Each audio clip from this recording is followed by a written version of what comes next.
So I'm just kind of like, wow.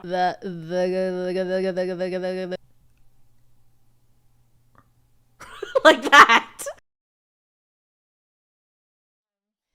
There she is. If you go to the product page, you'll see that you can choose 2 different cuts. This one is the S4 cut. The other head joint is, I believe, the M2, this baby. There's tons of stuff you guys can customize. You can see that the tone holes are 14 karat gold. They have that more pinky sheen. See that tone hole? Is 14 karat, and the rings are 14 karat as well. It's super pretty, guys. Look at that. Gorgeous, no? 14 karat rings. We'll start with the S4 since it was in here. 0.998 pure silver tube. Sterling silver lip plate, riser, and crown. So sterling silver is 0.925. So it like lightens up on the silver a bit there. Probably is really nice just to kind of balance out how dark the tone must be with 0.998 pure silver. 0.016 inch tubing, so standard wall cut. This head joint is included in the purchase of this whole flute. Pure silver body, so that 0.998 silver. Sterling silver mechanism. I can kind of tell from the light. I'm not sure if you guys can, but this silver is actually a deeper silver than the mechanism. Burkart micro link pinless mechanism. Soldered 14 karat gold tone holes and rings. Silver ribs and posts. French open hole model, pointed key arms. White gold springs. Pisoni S2 and Lillian Deluxe pads, 0.016 inch tubing, so standard wall tubing, tuned at A = 442 with offset G, split E mechanism, which you can tell it has a split E because it has this extra little bit right here that pushes down one of the G keys here when you play a high E. That makes the high E less resistant and also just a little bit more stable. C sharp trill. This is the B flat lever right here, and then next to it is the C sharp trill. D sharp roller and B foot joint. This is 100% professional model, professional prices. With this entire setup here, as of February 2025, $26,250. We're gonna start with the S4. Holy crap, this is heavy. I don't know if that is because of the 0.998 silver, but maybe it's also just because I'm a C foot Brandon player, so now everything feels heavy to me. What's it called again? Micro link pinless mechanism is like the Broger for Brandon Miyazawa. That's what I was thinking. Proprietary pinless system. Oh, that's so cool. So Lillian Deluxe is Pisoni's higher end pads. Oh, see, look at me learning so much today. For people who really want to lighten up their flute, they may actually opt to get a flute that has pinned mechanism.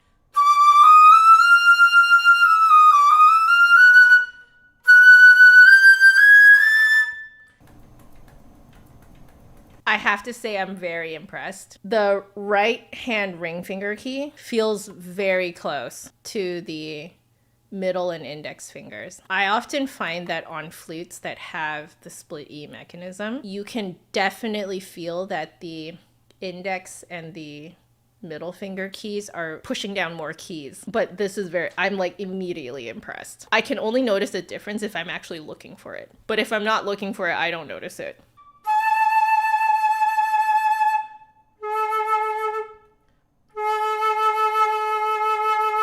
I feel like that air bubble inside of my mouth has to be really big. Not necessarily very wide, but taller. Personally, I find that flutes that use a larger air bubble in the mouth, they tend to be more powerhouse flutes. Like they tend to want more air, project like crazy. I really like the mellowness and darkness of the tone on this. And I think that's the 998 silver plus the 14 karat tone holes. Let's do some harmonics now.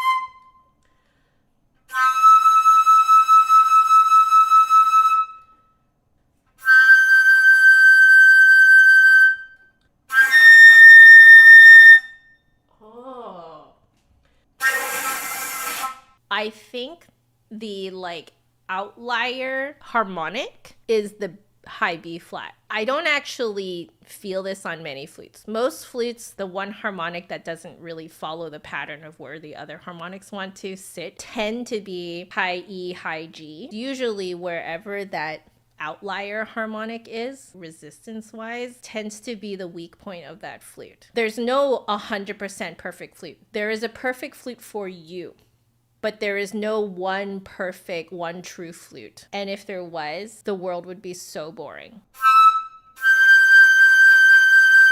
It is actually legitimately so strange for me for that high G to sit precisely where I predict it to and not be a little bit more forward than where I predict it to be. For the bulk of what you play in real life, this flute is just going to feel, I think, just very, very predictable. The high B flat is suddenly lower and way more forward. It's really interesting.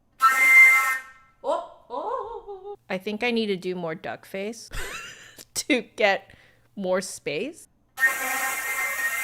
I feel like I don't have enough mouth for such a high airspeed to have the air bubble be so far forward. I am noticing though, there seems to be more success if the air bubble's a little higher. So I'm gonna try that. It came out. Okay, it's higher, but I technically don't have enough space. If you don't have enough front of the mouth space for a note to come out, if you tilt your head back and then duck face it out more, you can sort of manually create a little bit of extra room that you normally would not have. I'm already making this slobber. That's amazing.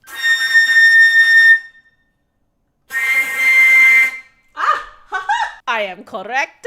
For a person like me who doesn't have enough mouth space to do it, I think you guys could see the moment I actually did it. I like just tilted my whole head back and just went, you know, push comes to shove. You gotta do what you gotta do, right? The duck face and head back, absolutely not what you should do. If you guys are doing this in order to get a note out, honey, that flute is not for you. That flute might be beautiful and a perfect fit for many other people, but that flute ain't for you. Teachers out there, if you notice that one of your students has to do something like that, if it is within their budget or their parents' budget, please go flute shopping with them. Ain't nobody needs to play the flute like that.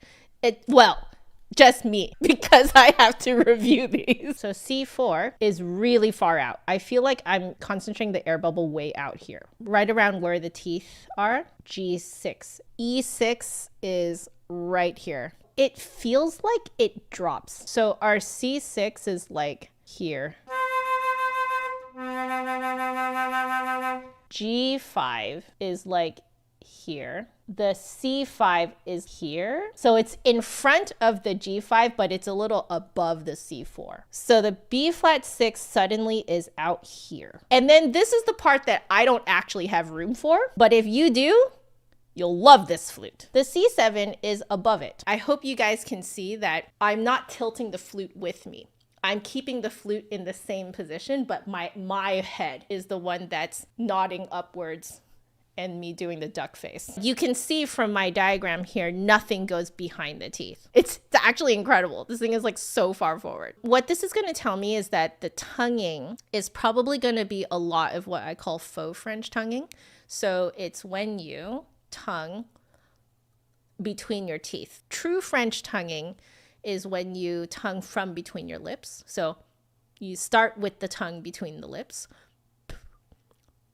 You draw it back while blowing out air. And it creates this kind of like really nice effect that's really good on French romantic music. But just to get a good clear tone, I'm expecting that you're mostly going to be tonguing between the teeth. So the only spots that you would tongue a tiny bit higher is if you are playing in the bottom half of the high register. We can test this.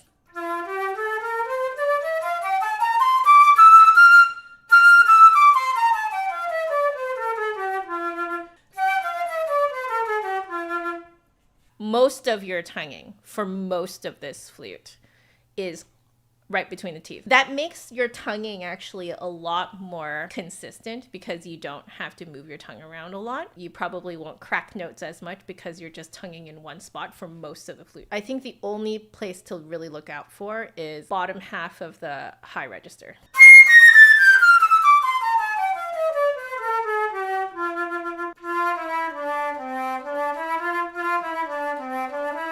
Did you guys notice me like doing a little bit of like a double chin sort of thing there for the low note? It's the same idea as cocking my head back. Technically speaking, I feel that the C4, the lowest C, is too low for me. I was like, well, then what I can do is keep the flute in the same spot, but I can actually move my own head back. And then when I play as forward as I can, then that will sit in the right spot relative to the flute. I don't know if you guys could hear how much better that low C sounded.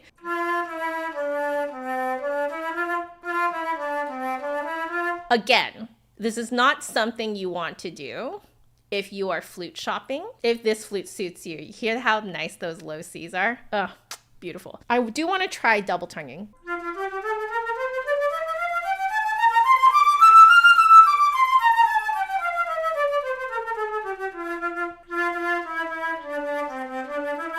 Interesting. So because you're tonguing so far forward, the double tonguing is what I personally call sort of a almost not there double tonguing. So you're not doing a very percussive tucka, tucka, tucka. Because if you do a true tucka and you do the K against the roof of your mouth, that's actually too far back for this. I was noticing some of that like swallowed sound. So anytime you can hear that your sound sounds swallowed, and especially if you're tonguing, it means that you're hitting your tongue way too far back for your flute. Wherever your tongue hits, it encourages your mouth to focus the air bubble at that point. So if you're tonguing too far back, it will encourage you to form that air bubble way too far back. And thus you get that really swallowed sound. The double tonguing is so light, I almost feel like I'm not making contact. It's not tucka, it's lets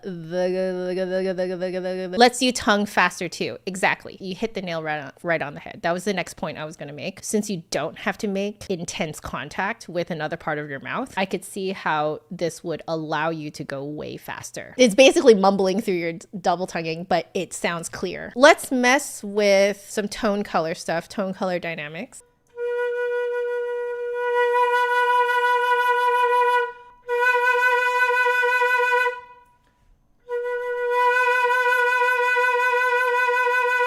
Did you guys see me do this again?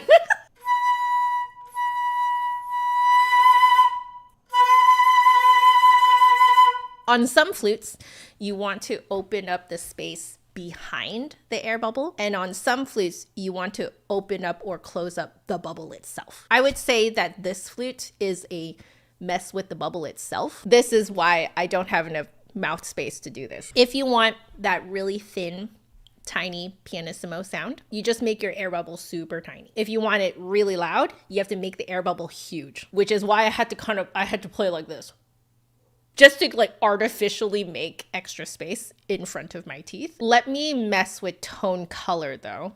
I want to see if it's that narrowing and widening thing.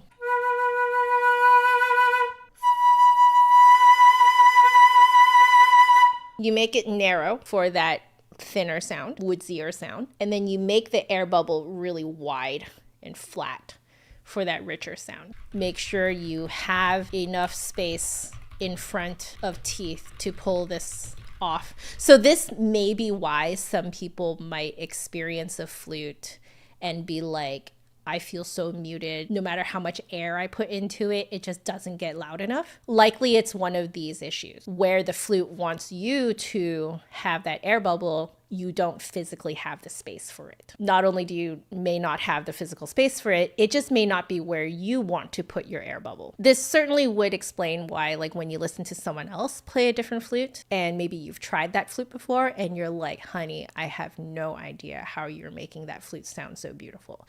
Well, it's because y'all are two different people. Nicholas, please. This is why I say you should not have to do all of these crazy gymnastics to make it sound good. Mechanism stuff.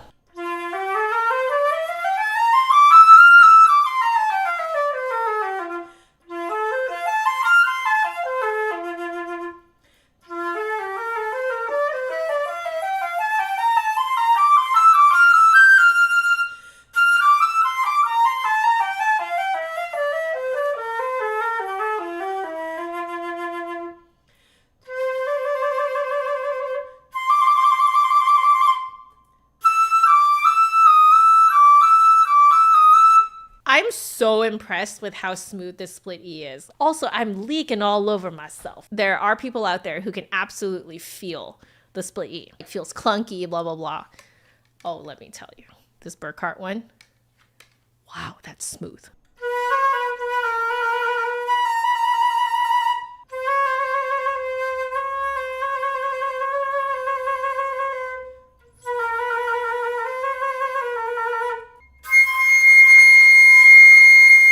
There are no keys on here that feel floppy. Normally, your two floppy keys will be the gizmo and the B flat lever. Both of those have really nice bounce. I would say that the C sharp trill has better bounce because this is their proprietary pinless mechanism. I have a feeling you can get that custom to how you like it to feel. The trill keys have a really nice bounce.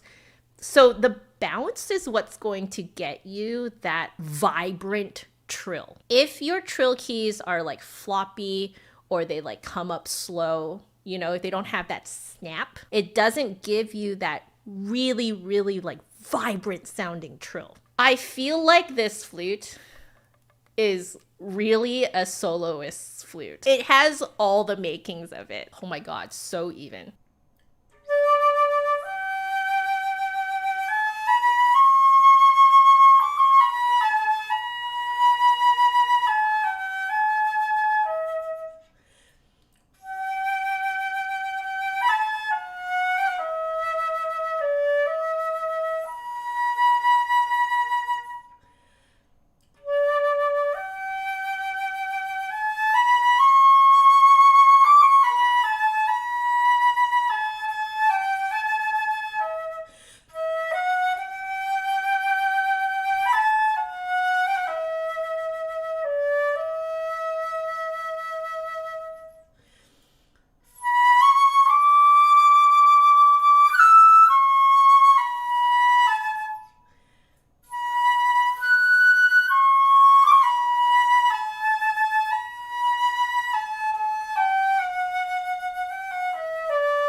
Sorry guys,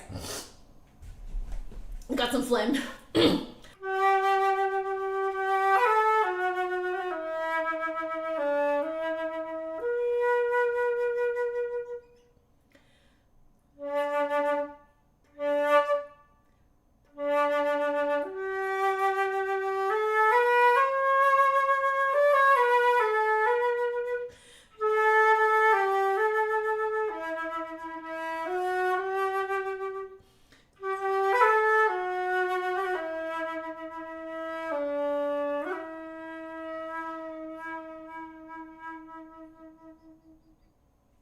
When I went from B5 up to A6,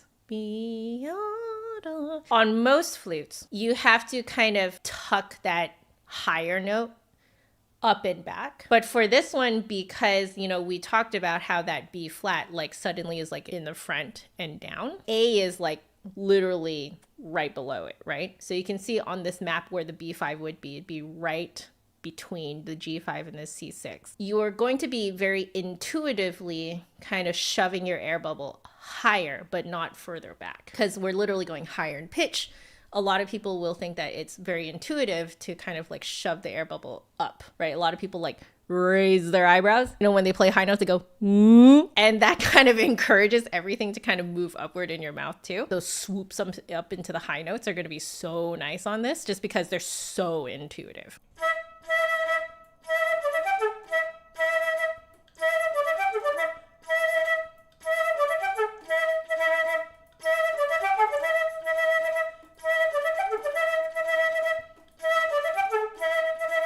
Usually this middle register E is really easy to crack. In my experience, it's because that middle register E, your tongue and your air bubble needs to be in a slightly different spot from the notes below it and the notes above it. But because on this flute, your middle register E is going to be between where the C5 and the G5 is. So it's just all the way out there. But all of the other notes are also tongued right there. So the notes from like your lowest note, low C, all the way up until C6, all of those notes are tongued with your tongue right there. I don't know if you noticed just how stable that middle register E was as a result. Usually it doesn't have that kind of crazy stability.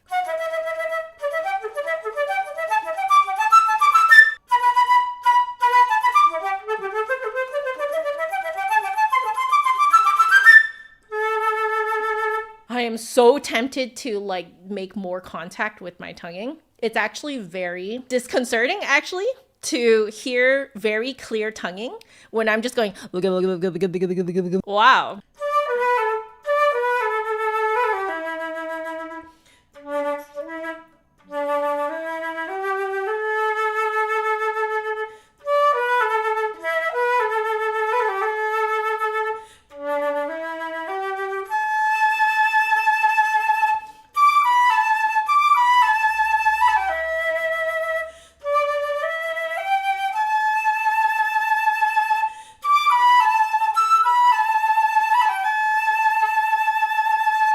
Because your tonguing is all like mostly in the same place, it makes going up and down the registers like this very even. We need to try the M2 head joint cut now. 0.998 pure silver, so also pure silver here. Silver lip plate, I guess sterling silver. 14 karat gold riser and silver crown. 0.016 inch tubing, so standard wall. M2 cut. Alone is $3,260. Add $860 to the price of a 998 silver Burkart flute. The S4 is the one that's included in the purchase of this Burkart 998 silver flute. I forgot to mention the S4, if you wanted to get it alone, is $2,400. If you are watching this in the future and inflation has happened, it's not these prices anymore due to location and time of sale. All right. The one on the right is S4 and the one on the left is M2. And yeah, M2 is definitely way more square. It's actually like a tad shorter too, isn't it? But yeah, you can totally see the gold riser in there. Way more square. Holy crap. I'm definitely a square cut player. 100%. I've known this for a very long time. And especially if the square cut is a little bit more narrow, then it's perfect for me. Yeah, the air bubble is noticeably smaller.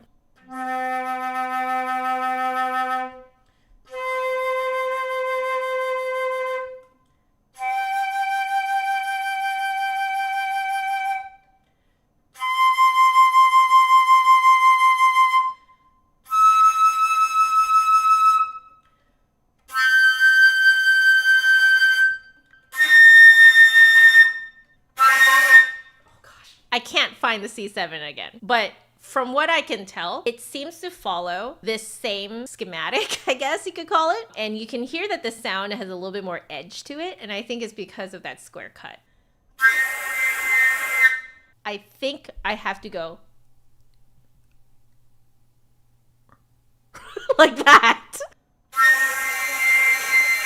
Oh! Weirdly enough, because the air bubble is smaller, it is harder to pinpoint. Smaller air bubble means that you have to be more precise or have a smaller mouth. Only thing with the M2 cut is that the air bubble is smaller, but it really follows the same thing. If you have a large mouth and you're playing the M2, you're probably going to feel like it's super finicky. I think you have essentially more margin of error with the S4, but the smaller air bubble definitely makes it a lot more comfortable if you have a smaller mouth.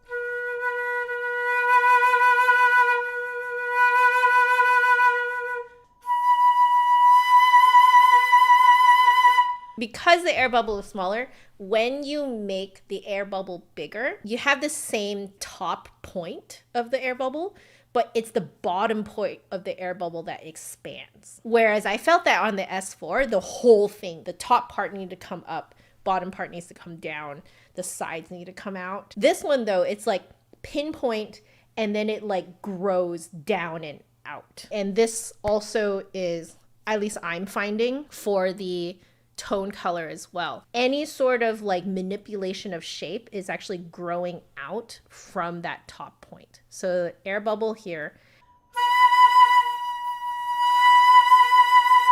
Let's say your air bubble is this size. When you go even smaller, your air bubble is like here. If you want to go louder, your air bubble is like this. So that's dynamics. Now, in terms of tone color, let's say your air bubble is here. When you do the thinner tone color, it feels like you're doing this. And like a really wide, like rich tone color, you're actually doing more of a triangle. I hope you guys know how hard it is to actually do this. Let's do a little bit of Genshin Impact.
I think you guys can tell I'm way more comfortable on this head joint. It is because of the smaller air bubble. If you have a smaller mouth, you're probably going to like the M2 more than the S4.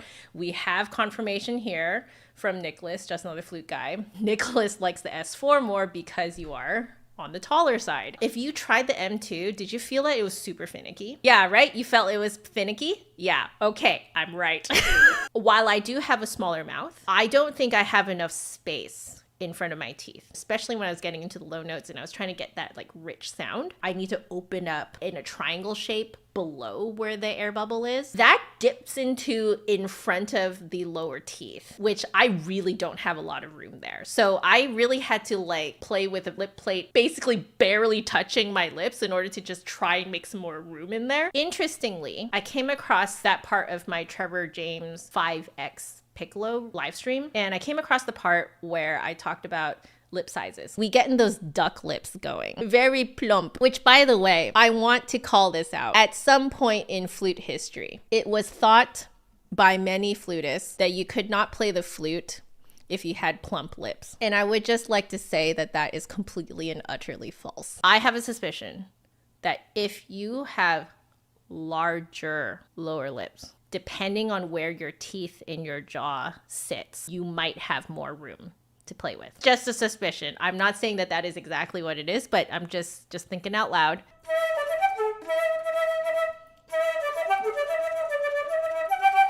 I did forget to test double tonguing. This is what this is making me realize. So I'm gonna test double tonguing really quick.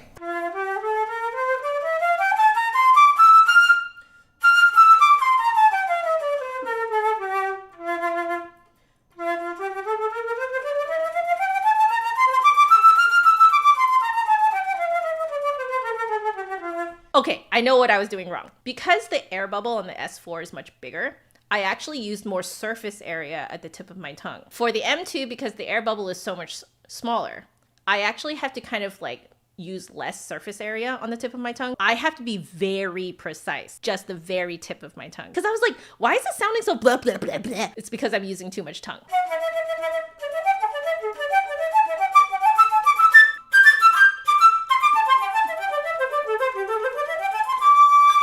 I am slipping and sliding all over these open holes. That's where the pitch bends are coming from. I swear they feel slightly bigger and on my flute. So I'm just kind of like, wow. You are doing that like almost false double tonguing, same as on the S4, but you have to be way more precise about it. If you just like laser focus, stay light, almost not do double tonguing, but keep it just right at the tip of your tongue, then it's like great. Even though the air bubble is smaller and thus is more comfortable for me, because it requires my tongue to be so precise, like just the tip of my tongue, I'm actually feeling like my tongue is too big for this.